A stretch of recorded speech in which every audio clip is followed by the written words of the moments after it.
नमस्कार, मैं सुवर्णा। न्याय टीवी में आप सभी दर्शकों का स्वागत है। कोर्ट राउंडअप की खबरें अब विस्तार से। 3000 करोड़ का है ये घोटाला।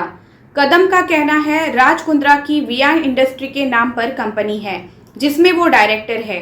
वियान कंपनी का GOD गेम ऑफ डॉट्स नाम का एक खेल है। इसे एक लीगल ऑनलाइन गेम बताया गया है। वियान कंपनी के लेटर हेड पर शिल्पा शेट्टी की तस्वीर का प्रमोशन के लिए इस्तेमाल होता था। ये बताया गया कि ये खेल सरकार द्वारा मान्यता प्राप्त है।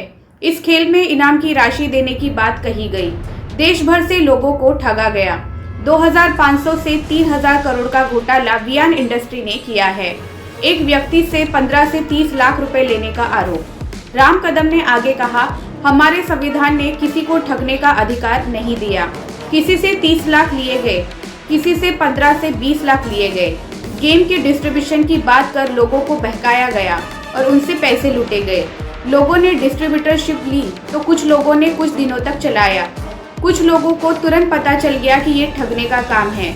इस तरह गरीबों को ठगने का अधिकार राज कुंद्रा को किसने दिया? पर्यावरण और पशुओं से जुड़े मुद्दे को लगातार उठाने वाले एक्टर रणदीप हुड्डा ने कर्नाटक में बंदरों की हत्या के मामले पर चिंता जाहिर की है। हुड्डा ने इस पर ट्वीट किया है। उन्होंने लिखा, ये वास्तव में एक घृणित कृत्य है। 7 बंदरों को जहर दे दिया गया और सड़क पर फेंक दिया गया। हुड्डा ने इस ट्वीट में कर्नाटक के मुख्यमंत्री बासवराज बोम्मई को भी टैग किया है और उनसे अपील की है कि वे तुरंत एक्शन ले। उन्होंने मिनिस्ट्री ऑफ एनवायरनमेंट और फॉरेस्ट को भी टैग किया है। हुड्डा ने कहा कि जिन लोगों ने भी ये जघन्य कृत्य किया है, उन लोगों पर सख्त एक्शन लिया जाए। हासन जिले का वीडियो किया शेयर। हुड्डा ने एक वीडियो भी शेयर किया है। इसमें दिख रहा है कि बंदरों को जहर दिया गया और उन्हें बैग में भरकर हासन जिले की सड़कों पर फेंक दिया गया। इसके अलावा उन्होंने पर्यावरण और एनिमल क्रुएलिटी के खिलाफ अवेयरनेस फैलाने के लिए अपने सोशल मीडिया हैंडल पर कई अन्य लिंक भी शेयर किए हैं। शिल्पा ने 29 प्रतिवादियों से उनके खिलाफ अपमानजनक सामग्री को हटाने की मांग की है और बिना शर्त माफी मांगने की भी मांग की है, जिसमें कहा गया है कि कथित लेख और वीडियो निराधार और अनुचित है। प्रतिवादियों में clapping hands private limited, free press journal, Facebook, Instagram, Google आदि जैसे संगठन शामिल है।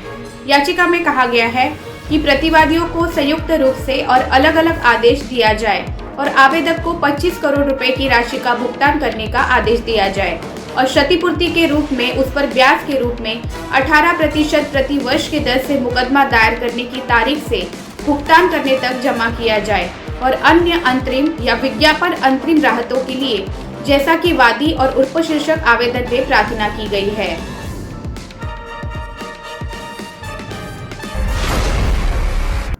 सॉफ्ट पॉर्न केस में गिरफ्तार हुए बिजनेसमैन राज कुंद्रा की मुश्किलें खत्म नहीं हो रही है। बीजेपी विधायक और प्रवक्ता राम कदम ने कुंद्रा और उनकी कंपनी पर ऑनलाइन गेम GOD के जरिए हजारों करोड़ रुपए की धोखाधड़ी का आरोप लगाया है। कदम ने गैम्बलिंग गेम के जरिए पैसे की उगाही और डिस्ट्रीब्यूशन के नाम पर गरीब लोगों के पैसे हड़पने का आरोप भी लगाया है। शुक्रवार को राम कदम ने प्रेस कॉन्फ्रेंस के दौरान आरोप लगाया कि राज कुंद्रा ने इस गेम के प्रचार के लिए एक्ट्रेस शिल्पा शेट्टी के नाम और तस्वीरों का इस्तेमाल किया था। कदम ने कहा, राज कुंद्रा ने ऑनलाइन गेम GOD के जरिए धोखाधड़ी की। शिल्पा शेट्टी की प्रतिभा का हम सम्मान करते हैं, लेकिन इस गेम में प्रचार प्रसार के लिए शिल्पा शेट्टी के चेहरे का इस्तेमाल किया गया। एक्ट्रेस जिया खान की आत्महत्या के 8 साल बाद इस मामले की सुनवाई अब CBI की विशेष अदालत करेगी। सेशन कोर्ट, जो कथित तौर पर सुसाइड के लिए उकसाने के आरोप में जिया के प्रेमी सूरज पंचोली के खिलाफ मुकदमा चला रही थी, उसने कहा है कि मुकदमे को CBI की स्पेशल कोर्ट में ट्रांसफर किया जाना चाहिए। सेशन कोर्ट CBI द्वारा दायर एक आवेदन पर सुनवाई कर रही थी, जिसके बाद उसने आदेश पारित किया क्योंकि सेंट्रल एजेंसी के पास अपने मामलों के लिए अलग कोर्ट है। कोर्ट के प्रिंसिपल जज मामले को CBI कोर्ट को सौंपेंगे। स्पेशल कोर्ट में होती है सुनवाई, मेरे पास शक्तियां नहीं। मौजूदा मामले में CBI SCB ने एक सप्लीमेंट्री चार्जशीट दायर की है। सेशन कोर्ट जज ने आदेश में कहा है, CBI के विशेष रूप से जांच किए गए मामलों के परीक्षण के लिए विशेष कोर्ट होते हैं और उन मामलों से निपटने के लिए एक स्पेशल जज की नियुक्ति की जाती है। मेरे पास सीबीआई द्वारा दायर मामलों से निपटने की शक्ति नहीं है, इसलिए मेरे विचार में इस मामले को सीबीआई कोर्ट में ट्रांसफर करना आवश्यक है। पेगासस जासूसी विवाद पर संसद में विपक्ष का हंगामा जारी है। विपक्ष की मांग है कि पेगासस विवाद पर सदन में प्रधानमंत्री या गृह मंत्री की मौजूदगी में चर्चा हो।